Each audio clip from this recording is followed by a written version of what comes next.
This is Roberta Foster. Welcome to today's edition of the Author's Corner, brought to you by KNEO 91.7 FM, The Word.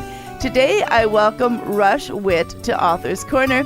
He has written the book, I Want to Escape, Reaching for Hope When Life is Too Much, which is published by New Growth Press, and he'll tell you more about how to find the book at the end of the program. A little bit about Rush. He is the lead pastor of Paramount Church in Bexley, Ohio, and a certified biblical counselor. He's also the author of Die Hard Sins, How to Fight Wisely Against Destructive Daily Habits. Rush and his wife, Catherine, have 3 daughters and 2 sons. So even though we may have good reasons for trying to escape as Christians, we have even better reasons to depend courageously on our Savior in the ups and downs of life. In this book, I Want to Escape, Reaching for Hope When Life is Too Much, Rush is going to help readers learn to bravely run to Christ instead of running away. Rush, thank you so much for being with us today. Thanks for having me. Well, this topic of I Want to Escape has not come across my desk in the 3 years that I've been doing Author's Corner. And so what led you to write this book? This book came about really because of a few things. One, I just had noticed in my own life and in the lives of people that, that I might counsel as a pastor or through discipleship relationships and just getting to know people, I just noticed in my own life and theirs this kind of thread of escape that would run through our hearts when hard things would happen.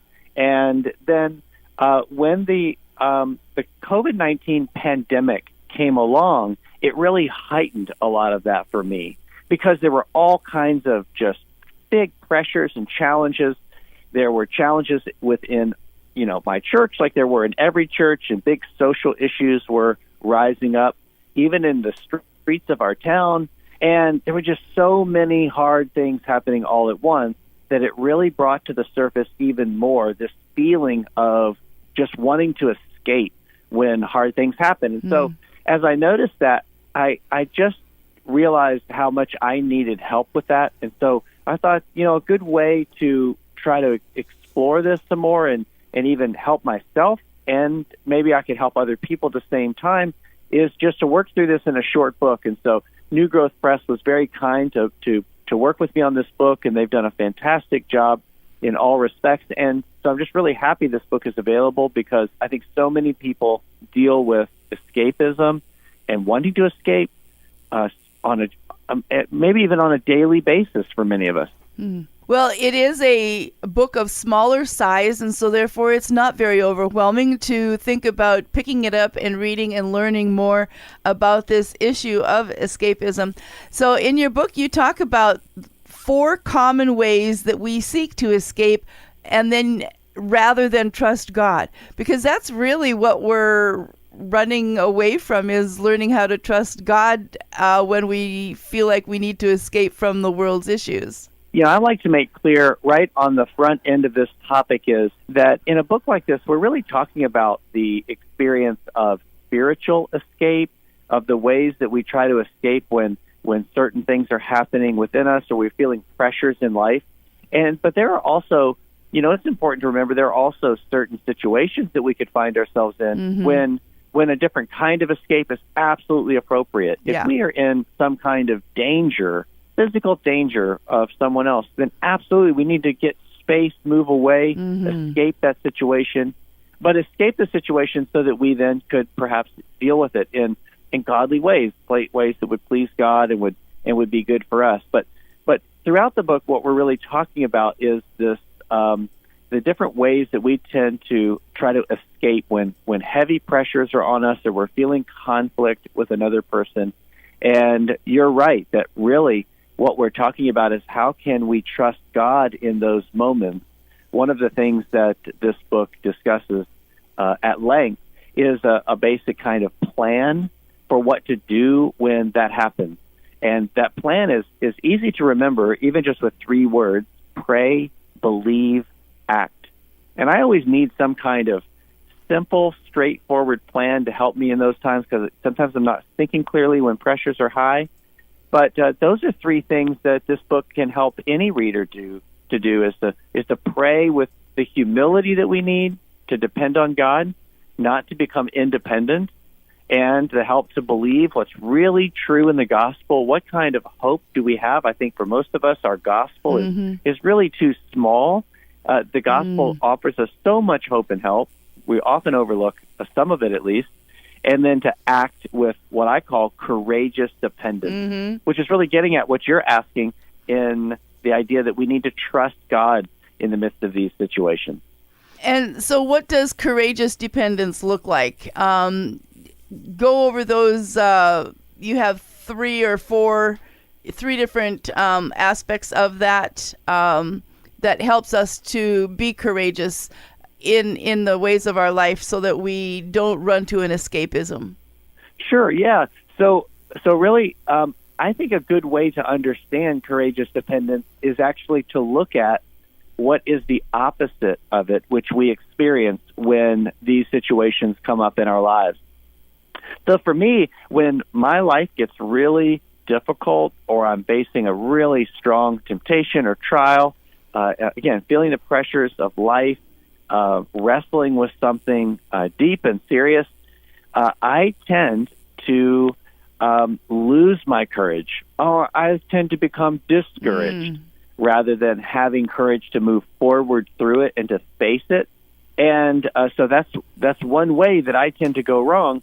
And then another way is that I tend to become more independent rather than dependent. So when hard things happen, I often forget that God is near. I forget that He is sovereign, and He's wise, and He's good, and He's working His happy promises in my life.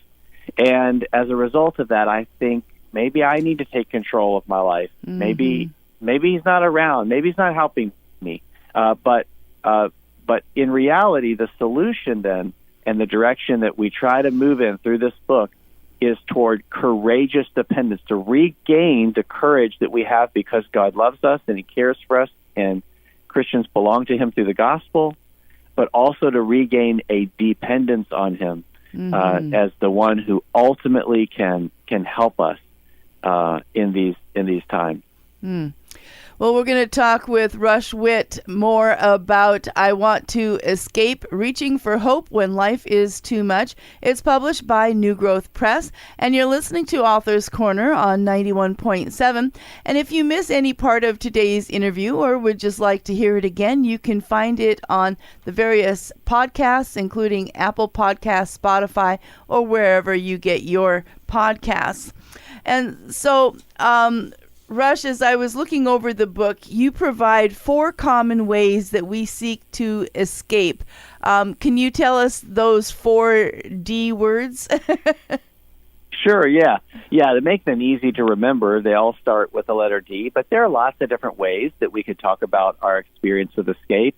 But I think that these 4 categories do help to kind of frame out and give us a good, clear sense of the ways that this often happens in our lives. And it's very common.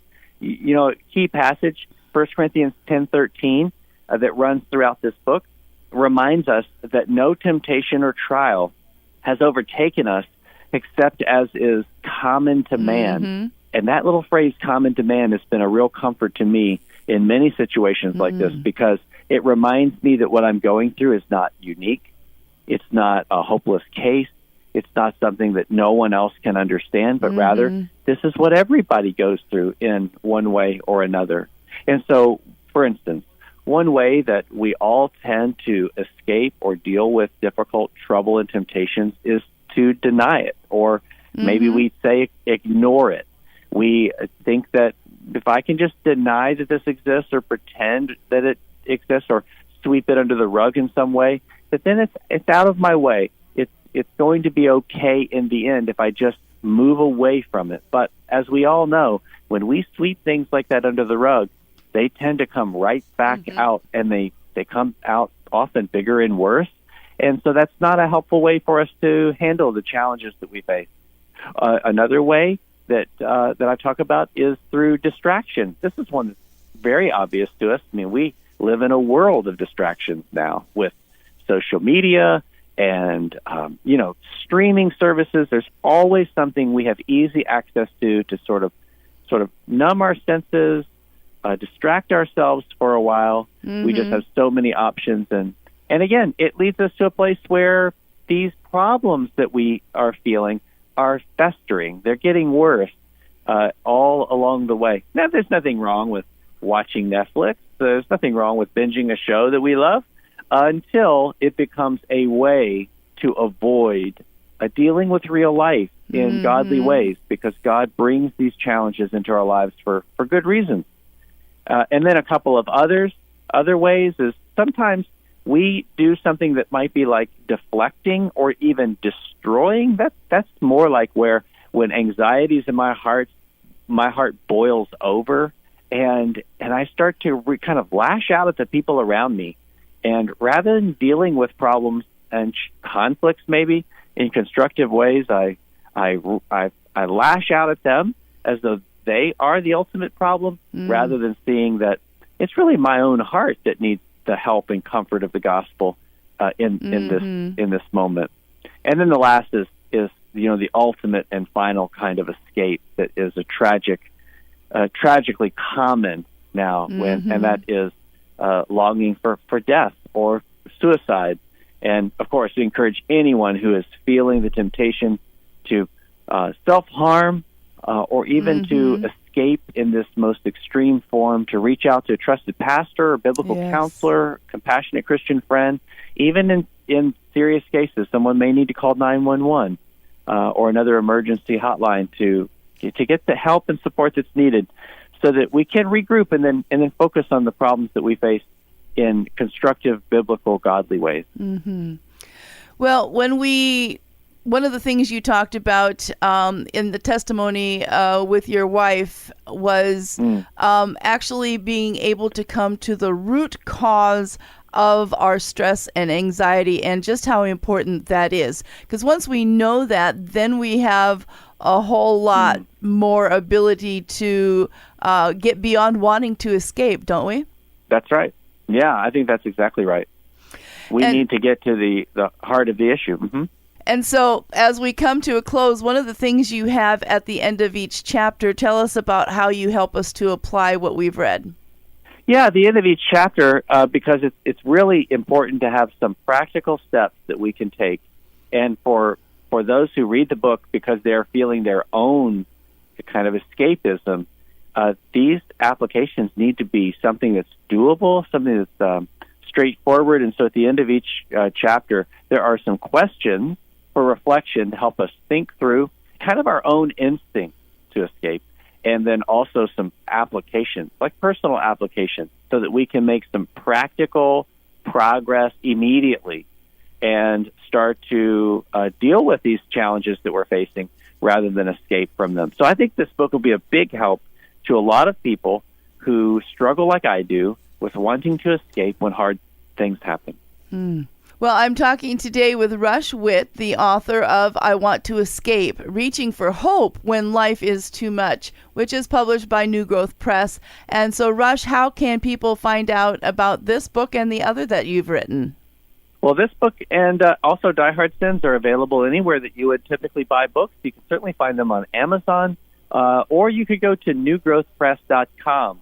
I would actually encourage anyone interested in this book to go to newgrowthpress.com, because they'll see that this book is in a series of other similar books that take aim at key counseling-related questions.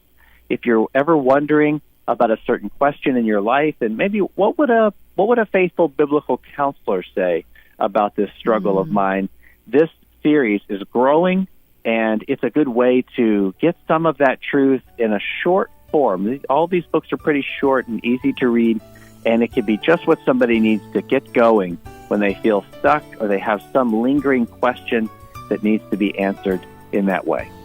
Well, I know you have enlightened me a lot on this issue of escapism, and provided me some encouragement to look a little deeper into my own life. And so I really appreciate having the chance to talk with you. And one more time, the book is I Want to Escape, Reaching for Hope When Life is Too Much. We certainly do thank New Growth Press for giving us a copy to talk about. And Rush, it's been a true pleasure talking with you. Thank you for your time. You too. Thank you so much. To our listeners, we appreciate you tuning in. This is Roberta Foster on the Author's Corner. Join us again next time. If you live within the broadcast area of KNEO Radio, we have a podcast just for you. The KNEO Community Connection keeps your finger on the pulse of what's coming up in the four-state area, telling you about upcoming events you don't want to miss, organizations in our communities doing great work, and conversations with the dynamic citizens who are behind it all. There's a lot going on around you that you don't want to miss. This is Luke Taylor. Join me each week as we talk about what's happening with the people who are making it happen. Brought to you by KNEO Radio 91.7 FM and the Sky High Podcast Network. Subscribe today wherever you get your podcasts.